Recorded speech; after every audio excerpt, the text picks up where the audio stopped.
मिजोरम का मुख्यमंत्री इस तरीके की बात कर रहा है। और खास बात है कि जो वहां पर मुख्यमंत्री जो हैं, वो शायद ये इंदिरा गांधी के अंगरक्षक रहे हैं, आईपीएस ऑफिसर रहे हैं। और उसके बाद बहुत सारी चीजें जुड़ती चली जाती है। अमेरिका जब राहुल गांधी जाते हैं, उसके बाद फिर किस तरीके के बयान आते हैं, सिखों वाली बात ही। और एक तरफ कनाडा में इस तरीके का हमला हो रहा है, दूसरी तरफ मिजोरम से भी बात हो रही है। टाइमिंग देखिए, डिजाइन देखिए। इसी बीच वक्फ बोर्ड को लेकर मुस्लिमों की भी मजलिसें हो रही है। पता नहीं डॉट कनेक्ट करने चाहिए या नहीं करने चाहिए, लेकिन अब सामने मेरे आ रहे हैं तो मैं कनेक्ट करने की बदले लिए मजबूर हूं। मैं क्या कर सकता हूं इसमें? तो आपको लगता है कि सारा एक डिजाइन एक बहुत सुनियोजित तरीके से चल रहा है? क्या दिखाई पड़ रहा है आपको इसके पीछे?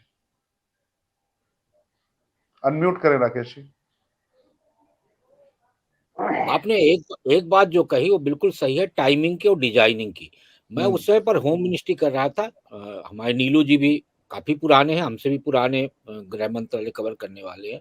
वो तो तब गृह मंत्री, ग्रेटर वो तो तब के गृह मंत्री जब कोई गृह मंत्री हुआ नहीं करता था। कैसी बात कर रहे उस समय हैं? पर अरे उस नहीं समय नहीं। पर उस समय पर एक डिजाइन तैयार किया गया था ग्रेटर बांग्लादेश का। नीलू जी से उसकी पुष्टि करेंगे। ग्रेटर बांग्लादेश में आपका पूर्वोत्तर, नेपाल और बांग्लादेश का एक ये वाला बॉर्डर जो भारत से जुड़ा हुआ हिस्सा है, उसको लेकर एक ग्रेटर बांग्लादेश का फॉर्मेट तैयार हुआ था। और उसको लेके आतंकवादी, नक्सलवादी, इन सब की काठमांडू में एक मीटिंग भी हुई थी। वो मीटिंग काफी चर्चा में रही। उसमें एक पूरा का पूरा फॉर्मेट तैयार हुआ था। और आपको याद होगा जब ये मीटिंग चल रही थी और ग्रेटर बांग्लादेश की योजना बन रही थी, उस समय पर शिवराज पाटिल देश के गृह मंत्री थे और देश में लगातार बम विस्फोट हो रहे थे। तो आप जो टाइमिंग की बात कर रहे हैं, तो वास्तव में ये चारों तरफ से एक साथ सारी चीज प्लान किया जाता है जिससे आपका दिमाग डाइवर्ट रहे।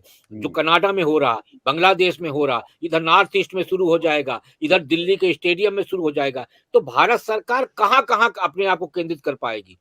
ऐसी स्थितियां पैदा की जाती हैं और वो पूरा एक प्लान, पूरा डिजाइन, आपका कहना बिल्कुल सही है, पूरा डिजाइन किया जाता है कि जब आप चारों तरफ से विचलित हो जाएंगे तो इन 4-5 प्लान में से कोई एक प्लान हमारा सक्सेस हो जाएगा।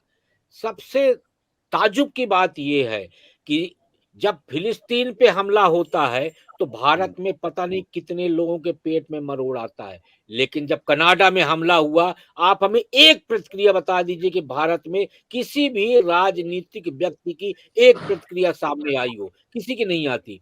मैं तो कांग्रेस के लिए कहता हूं कि कांग्रेस की 2 घटनाएं याद रखना चाहिए कि इंदिरा गांधी की हत्या करने वाले कौन लोग थे। नंबर 1, वायनाड में जब प्रियंका और राहुल नामांकन करने जाते हैं तो कांग्रेस का झंडा क्यों नहीं होता है? ये 2 ऐसी परिस्थितियां हैं जो आप कह रहे हो ना कि मुसलमान चाह रहा है कि हम कांग्रेस को लाए, क्योंकि मुसलमान जानता है कि हम कांग्रेस के कंधे में बैठ के शासन कर सकते हैं, इसलिए वो कांग्रेस को चाह रहे। अखिलेश और तेजस्वी उनके वोट तो लेते हैं लेकिन कंधे में बिठा के शासक नहीं बनाते, इसलिए कांग्रेस पसंद आती है। और कांग्रेस को पसंद करने के कारण ये भी है कि उनको पता है कि कांग्रेस का जो सेंट्रल लीडर है वो इतना ताकतवर नहीं है कि वो ऐसा कोई निर्णय कर सके जो हमारे खिलाफ जाए। तो ये तमाम ऐसी घटनाएं जो आप कह रहे हैं, ये सारी घटनाएं कहीं ना कहीं एक प्लान बे पे चल रही हैं और उसी प्लान बे के चलते ही ये सब कुछ एक ही टाइम पे हो रहा है। राजकिशोर जी। नवल नहीं कांत जी। नहीं राजकिशोर जी, नहीं जी राजकिशोर जी, इसमें एक चीज जी जोड़ता जी हूं। ये जो जी पूर्वोत्तर को तोड़ने की बात थी और भारत को अलग करने की बात थी, ये आज का नहीं है। अभी डिजाइन बिल्कुल आपको दिख रहा है उसमें। और ये जो बता रहे हैं कि 7-8 में जो बैठकें होती थी वो भी बिल्कुल सही है। लेकिन अगर 1946 का आप कैबिनेट मिशन का प्रस्ताव अगर ध्यान करेंगे, जो देशबारे का प्रस्ताव था, उसमें सीधा सा था कि जो मुस्लिम बहुल प्रांत हैं, 51% जहां मुस्लिम जनसंख्या है वो पाकिस्तान में जाएगा।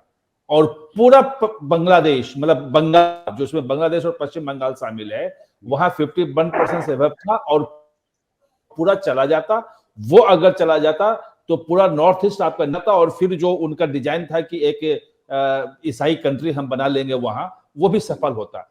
और पश्चिम में आप देखेंगे तो पूरा पंजाब, हरियाणा और हिमाचल पंजाब का हिस्सा था और पंजाब में 51% था। तो वो दे दिया जाता तो दिल्ली का बॉर्डर जो है, आपका राजधानी का बॉर्डर पाकिस्तान से लग रहा होता। और कश्मीर तो आप जा ही नहीं सकते थे, वहां पे वो पूरा डिजाइन उनका था कि इसको जी खत्म जी किया जाए।